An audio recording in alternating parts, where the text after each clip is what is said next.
So I'm starting what is my Tower month, July 2022, and historically, for about 5 years now, July has been a towery month for me. It just, bad shit happens in the middle of the year.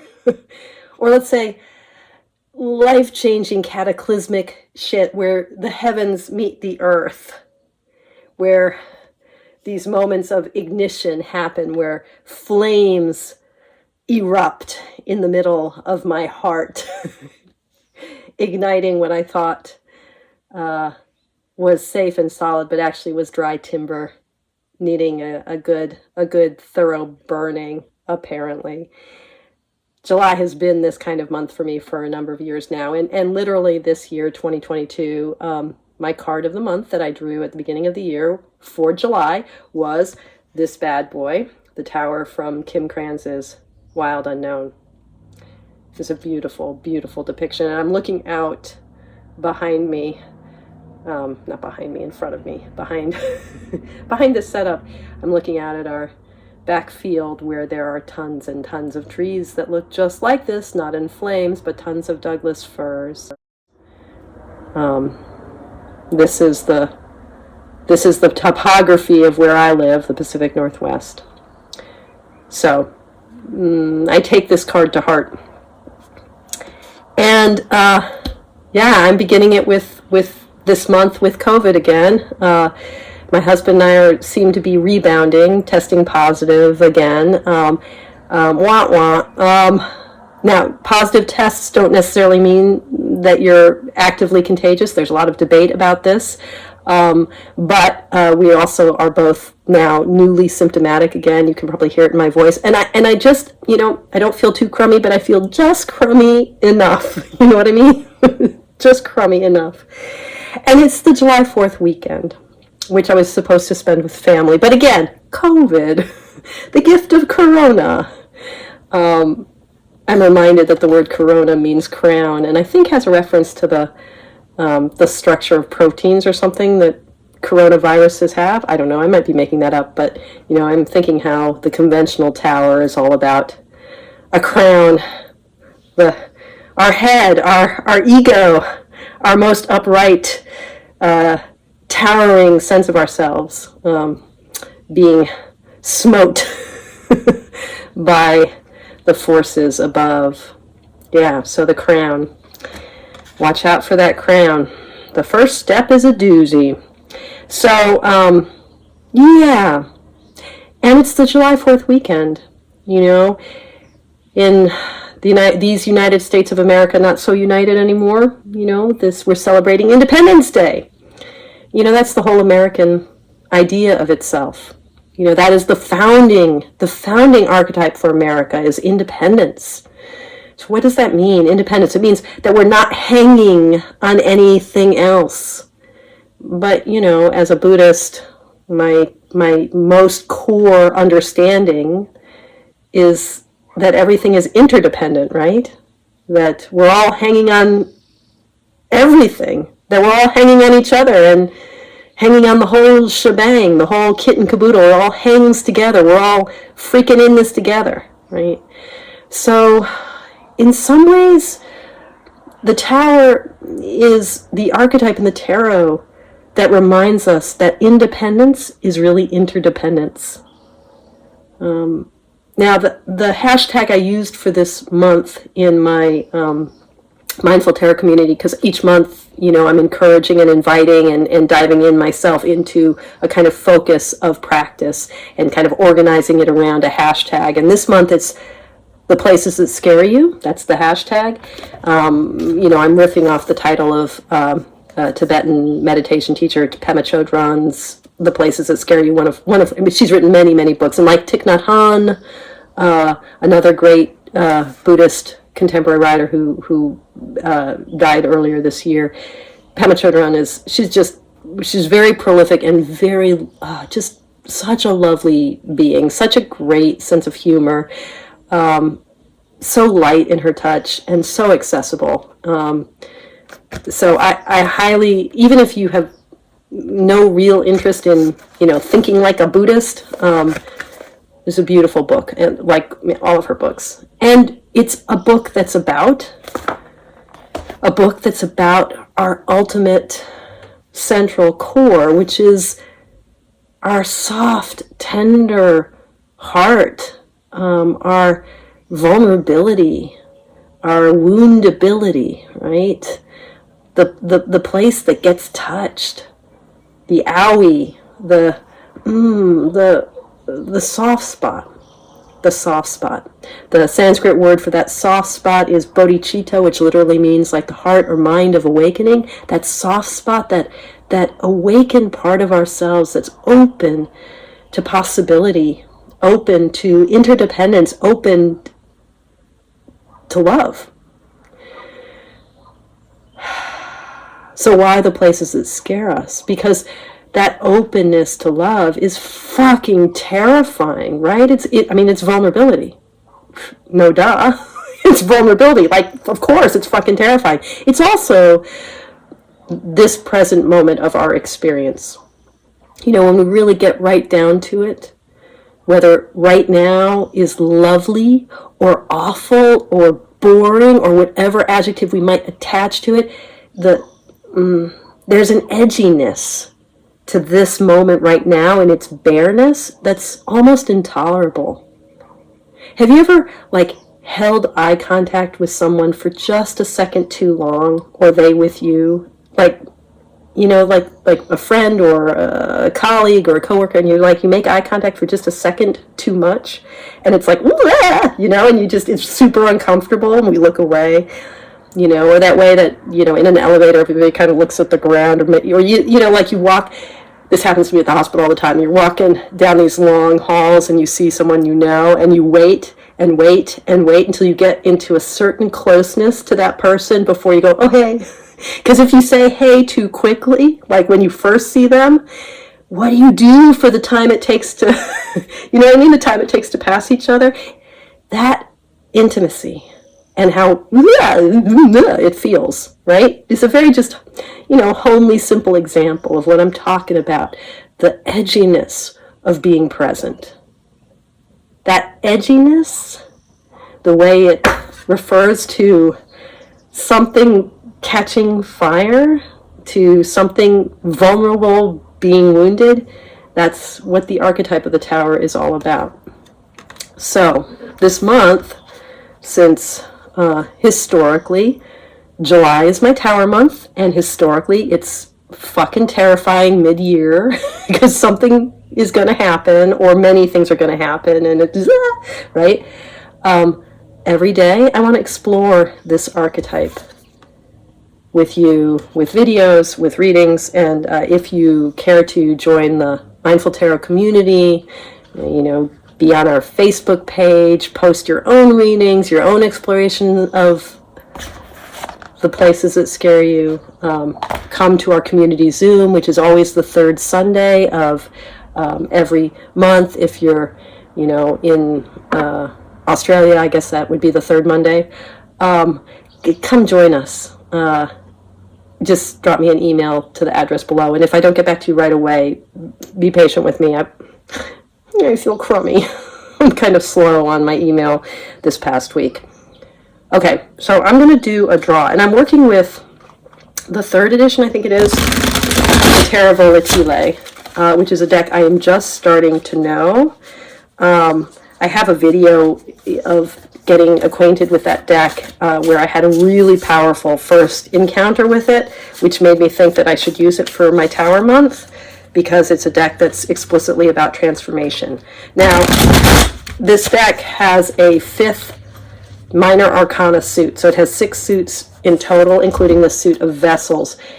I have pulled this suit out, at least for now. I might use it as a clarifier, or kind of like an oracle pull, or kind of like the way I roll dice this month, and I might mingle it back into the deck, but I've pulled it out because this suit has a very specific structure that's an invention of the artist, is very smart, but it's tied to a specific kind of Jungian inspired reading, Jungian but also Golden Dawn inspired reading of alchemy, of the history of alchemy, and it's really smart, but in many ways it's an overlay, I think, of the structure over the structure of actually the major arcana. Just a digression here. So, the artists talk about this as being this suit representing the quintessence, the fifth element that, like the alembic in alchemy, provides a kind of vessel for the integration and individuation that is at the heart of the tarot overall. But I think that ethereal suit, that quintessential suit, is actually what the major arcana is. So I have to figure out how to work with the suit of vessels, and I haven't yet. So anyway, I pulled it out.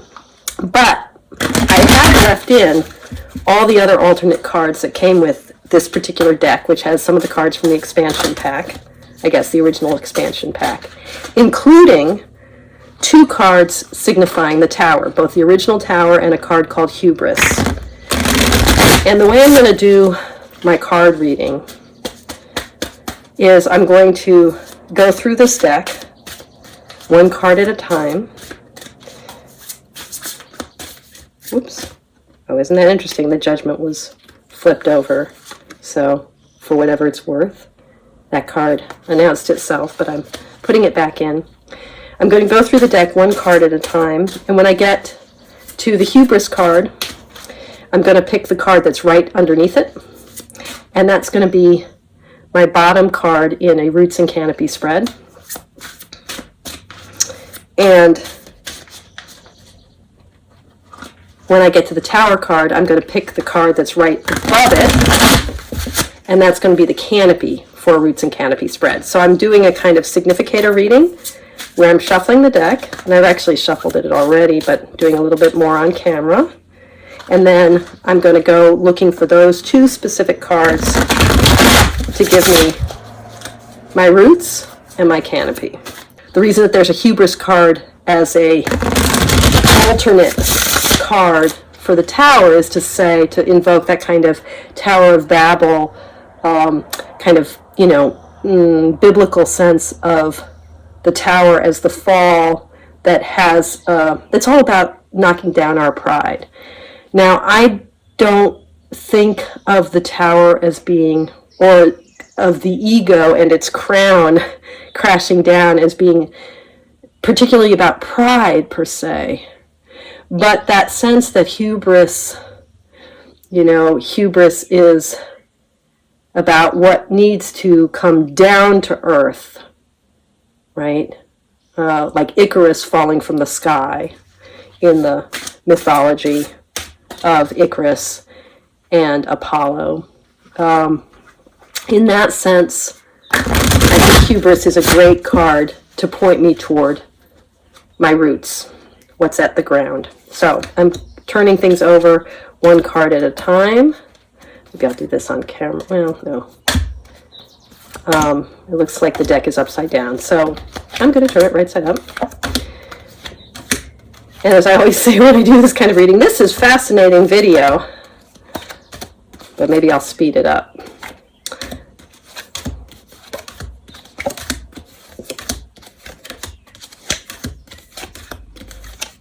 Okay, I came to hubris, so I'm taking the card that was underneath it, which is the Eight of Swords. And this, by the way, is hubris. So it really invokes kind of a sense of Icarus. And you see his crown falling off. So, or of Phaeton. You know, that sort of getting too close to the sun, thinking that you can fly too high and crashing to the ground. So, you know, this invokes an image of that part of us that reaches toward the heavens. For me, it's the part of us that has perhaps, that needs to be grounded in order to really find its freedom. And so here's the Eight of Swords as my roots. And I'm going to keep going through the deck, looking for the Tower card, which I just found, the Tower. And right before it, this is a swordsy day, it's the Five of Swords. Oof. Okay, that's a hard card, isn't it? Yeah. This is a card that often is associated with cruelty.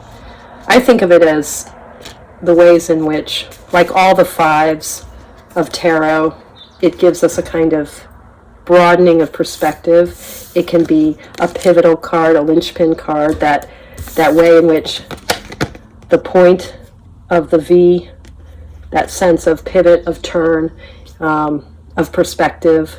The number 5 in tarot and in Pythagorean theory and in alchemy too, that 5, which is the quintessence, but is also like, the opposable thumb. It's a thing that allows us to be fully human. If you think about the pentagram and the sort of image of the 5-pointed star and the way that overlays on the figure of the human being. So it's our distinctly human capacity. The 5s always bring that sense of things forward. And in this card, seeing how that will to understand, to carve our way in the world, to make sense, all the things that the swords are all about, the ego, really, this card makes us see the costs of that. The costs in degradation, in karma, in loss, in guilt. Okay, so my roots for this month, for this day of this month, the 8 of Swords. Oh, that sense of being trapped, but not really trapped, but the sort of willful blindness and that suspension, that stuckness, that sense of being hindered and hampered, right? How do we get free? We could just drop the cords from around our hands and pull off our blindfold. There's a little water here which indicates the kind of spring, the source of life and aliveness, bodhicitta itself, that sweet living current that we could touch into. Think here of the imagery of the star in the tarot, the source, right? Vitality. We could be a part of that, but instead we're in this barren ground. That sense of being stuck in a way that we don't need to be stuck. And then this card of the 5 of Swords is the canopy, like carving our way out, but at such a cost. So how do I interpret this as a roots and canopy spread? The roots and canopy spread for me is about softening into this present moment, right? And finding how to reach out from this present moment. So, okay, 8 of Swords, here we are. There's a sense of being cut off from life. I mean that, at a very mundane level, having COVID again, being home alone, I'm separated from family. My husband went to the coast. I was going to join him there. I feel too crappy to go join him. The dogs and husband are gone. I'm here. I'm alone. Wah, wah. So at a very literal level, like being cut off. But also at a spiritual level, the ways in which the world right now, the tightness in my heart, the sense of doom and gloom, the sense of grief, of being alone and isolated, right? But there's that source right there, that water right there. So can I notice in this moment, right, how I feel bound? And also how close I am to the vitality of that living water. This present moment, I don't have to like it, but I do have to notice it. At least I do if I want to soften, if I want to open, if I want my heart to reach its fullest capacity. And so how does that expand? The feeling I'm getting from this card seems to push me toward my own impatience, my own wanting to pick up all the swords and cut my way through to get to the ocean right there, to dominate, to conquer, to meet the world bare-chested and strong, and look at the light shining, the lightning here. Okay, let's feel that anger, that sense of violent overcoming, that this moment where I feel so bound, how that, one of the things Pema Chodron says again and again is, if we can, and this has been my experience with meditation, if we can kind of uncouple the energy of our emotion from the story around it and just be with the energy of it, that's life right there. So look how much energy this figure has. But in trying to harness and move and cut and conquer, he just becomes a figure of cruelty. A figure of cruelty alienated from those he's dominated.